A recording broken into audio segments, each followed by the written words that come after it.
Libra, welcome and this is your reading. Be open-minded po, hindi po halos lahat makaresonate. Kaya piliin nyo na lamang and thank you nga po pala sa mga nag-subscribe, lalo na sa mga bumabalik. Marami pong salamat. Give me the message for Libra. Ano yung mensahe sa'yo? Ayan. Ano to? So, meron ka ditong Libra, oh. Lumabas ang Libra. So, nakikita ko dito, no, be optimistic, okay? Nakikita ko din dito na malakas yung charisma mo. Yung man tipo na meron ditong grasya na parating sa'yo. Ito lang yung mensahe, no?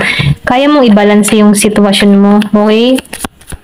Then, nakikita ko rin dito na ikaw yung tipo ng tao na malakas yung appeal. Ayan. So, nakikita ko rin dito, no, na matatapos na yung paghihirap mo. Okay, nakikita ko dito, no, na marami kang responsibilidad na kinakaharap sa pamilya mo, sa anak mo, okay? Pero nafe-feel ko dito, matatapos na to, okay? Kasi nakikita ko dito na meron ditong paglipat ng lugar or pwede rin sabihin paglipat ng trabaho, ano, na magbibigay sa'yo ng mas magaan na pakiramdam, okay? Or at mas magaan na kita, okay? Ito rin nakita ko. Then nakikita ko rin dito kung ano man yung mga pinaghihirapan mo ay magkakaroon na to ng unti-unting bunga, okay? So, nafe-feel ko rin dito, no, meron ditong naghihintay na happiness sa'yo, okay? Kumbaga, patungo ka sa balanse. Ayan. Give me the message. So, nakita ko rin dito, no, yung iba sa inyo, nahahanap mo na dito yung kasagutan, marami kang mga tanong, marami kang problemang kinakaharap, na kung saan, no, naalisan mo na to ng paunti-unti. Ito lang nakikita ko, kumbaga, nagkakaroon ka na dito ng kaliwanagan, okay, sa sitwasyon na nararanasan mo, kung meron ka mang mga dinadalang bigat ng kalooban, or meron ka mang mga dinadalang problema, nakikita ko dito na nagkakaroon na to ng solusyon, okay, or matatapos na to. Ito lang yung mensahe. Give me the message na pa yung mensahe para kay Libra. So, nakikita ko rin dito, merong betrayal na nangyari sa'yo. Pero ganun pa man, ano, nafe-feel ko dito na kinat mo to, okay? Meron kang mga tao na nang-betray, na-disappoint ka sa tao na to.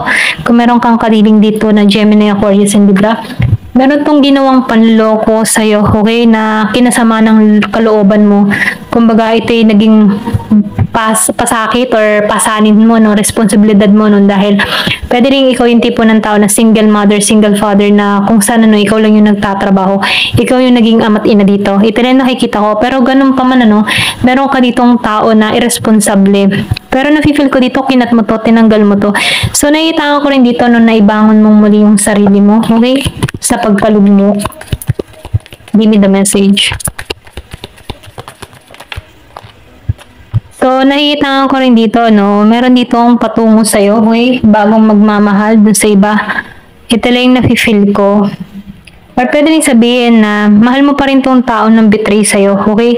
Pero kinat mo na to. Or pwede rin ito, taon na nag-betray sa'yo, mahal ka pa rin ito. Ito lang yung nakikita ko. Ayan. Pwedeng sinubok lang kayo ng panahon dito. Pero ganun pa man, ano, nasa iyo pa rin ng desisyon kung tatanggapin mo tong tao na to. Pero nararamdaman ko na kinat mo na to, okay? 7 of Wands. So, nakikita ko dito na ikaw yung tipo ng tao na grounded, okay? Masyado mong pinoprotektahan yung sarili mo, okay? Kaya kinat mo na to, eh.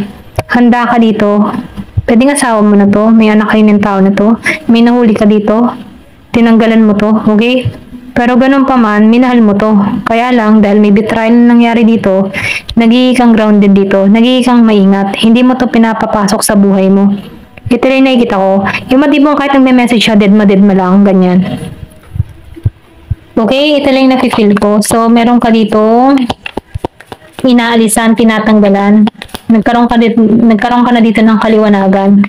Natauhan ka na dito. So, ngayon, nagiging kang balanse, okay? Nagiging magaan, maayos yung pakaramdam mo. Okay? Kasi nafe-feel ko dito na nakilos ka na, eh, or meron ka ng mga mas inuuna pa. Meron ka mas priority. Ito lang nafe-feel ko. Mas nakatuon ka sa iyong paglago. Ayan. Meron ditong Year of the Horse. Nagiging kang maayos, matagumpay sa ginagawa mo. So, nagpapahinga ka dito, no? Kumbaga, nire-relax mo yung isipan mo. Tinatanggalan mo to. Ayaw mo mag-isip ng mga kung ano-ano. Okay, mas pinipili mo dito yung maging mapayapa. At dito ka papunta, no? Balanse. Kasi nakikita ko dito na tinatanggalan mo na yun. Okay? Nagkakaroon ka na dito ng kaliwanagan. Or pwede rin sabihin, naghihiling ka na sa sitwasyon. Okay? Kumbaga, Alam mo na kung paano protektahan yung sarili mo. Ayan, ito lang yung nakikita ko sa'yo, no? Kasi nakikita ko na ikaw ay nagre-relax. Ayan. Pero ganun pa man, nakikita ko dito, meron nag-iintay. Yung iba sa inyo, meron pa rin nag-iintay sa'yo. Or pwede rin may nag-iintay dito. Okay, ito lang nakikita ko. Pwedeng malayo sa bawat isa, may distance. Pwedeng need ng travel para makatungo. Or meron kang pag-iintay dito, no? Kung ikaw man ay may apply abroad, ano? Meron pag-iintay. May pag-iintay kang ginagawa. So, meron dito nag-iintay na tao sa'yo. Ito lang nakikita ko. Lumabas ang lover. So, meron kang ditong person na Gemini. Naghihintay ito, mahal ka pa rin ng tao nito. Kaya lang may tukso. Ito na yung nafe-feel ko. Merong tukso. Ayan. Give me the message. Ano pa yung mensahe? Merong Year of the Snake. Ano pa yung mensahe? Pwede rin sabihin na meron ditong nanira sa connection nyo. Ano? Ito lang nakikita ko. 546. Ito lang nakikita ko, okay? Give me the message. Ano pa yung mensahe? So, dagger. Betray, ano? So, nakikita ko dito na nagkaroon ka dito ng sitwasyon na, alam mo, parang sinaksakat pa talikod, okay? Pero ganun pa man, nakikita ko dito na naibalik mo yung authority mo, naibangon mo muli yung sarili mo. Kung ginawa ka man, kung niloko ka man dito, no, marami kang takot, alalahanin before. Pero nafe-feel ko dito na ibangon mo muli yung sarili mo, yung katatagan mo, okay? So, nagkaroon dito ng dissatisfaction sa iyong buhay or hindi ka na satisfied before sa buhay mo or pwede rin sabihin nung time na nalulugmo ka, okay, depressed ka, stress ka, may takot ka, parang ayaw mo nang mabuhay, okay, ganun yung energy, ayaw ko nang mabuhay, ganun. Pero ganun pa man dahil merong pagbabago na nangyari sa'yo dito, nagkaroon ka ng kaliwanagan dito sa Two of Swords reverse, nafe-feel ko dito na naibangon mo muli yung sarili mo, okay, dahil meron ka natuklasan ditong betrayal, pero mas pinili mo dito yung katatagan mo, yung authority mo, okay? Merong pagbabagong nangyari at naganap sa'yo. So, ngayon nakikita ko dito na nahanap mo na dito yung kapayapaan mo, yung harmony mo, no? Hindi ka na masyadong stress, okay? Kumbaga, nag-healing ka or naghilom na yung puso mo dito sa tao na to, okay? Natutunan mong mahalin yung sarili mo. So, meron ka ditong tao na mahilig sa sex, okay? Importante sa kanya yung sex matter, kaya gusto nito, lagi kang kasama, or pwede sabihin, yung iba sa iyo nasa ibang bansa, yung kapartner nasa Pinas, dahil may pangangailangan, natukso dito, okay? Nasa na yun? Natukso dito, okay? So, meron ditong nagtaksil. Ayan, hindi halos lahat sa part na to, no? Meron ditong pagtataksil. Give me the message.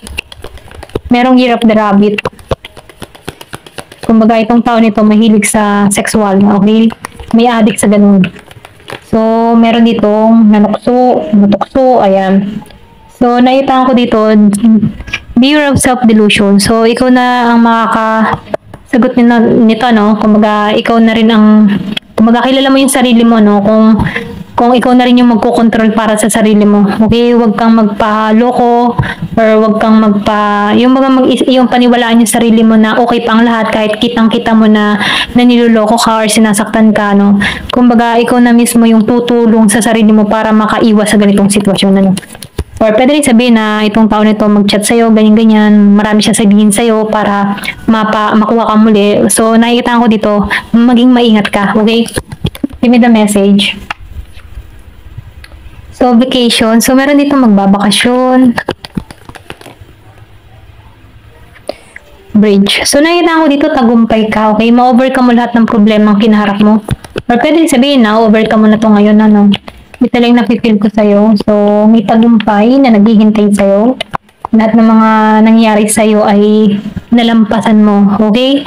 So, meron ka dito, wish na matutupad, okay? Family wish, okay? So, nakita ko dito na napagtagumpayan mo to, okay? Natuklasan mo to lahat, kung ano yung mali sa tao mo, okay?